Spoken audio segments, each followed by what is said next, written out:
Welcome, I'm Dr. Tom Warren and you're watching The Plant Doctor.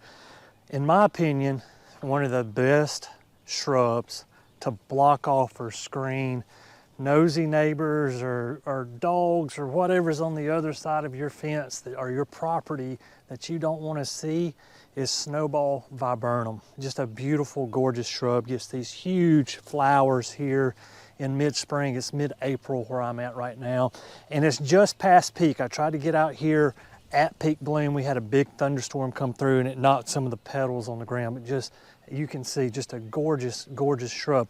USDA Zone 6 to 9 on Snowball Viburnum. On the northern end of its range, it's fully deciduous.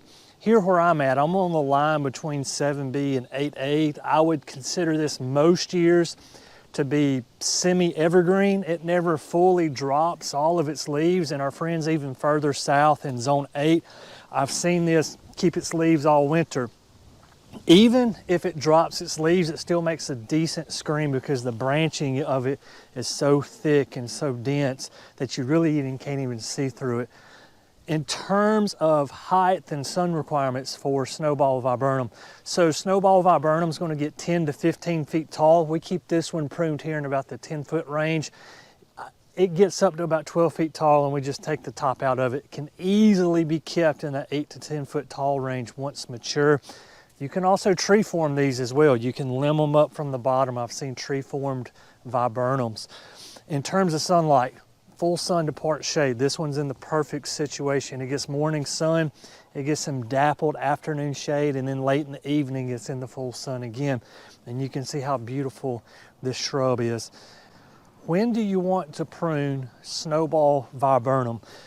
Viburnums bloom on old wood, just like an azalea would. So what you want to do is immediately after it's flowered, go in and prune it. So I'll be pruning this shrub here in the next 30 days. Once these blooms drop, we'll come in, a little bit of new growth will flush, we'll give it a light haircut, and it'll be good until the next year.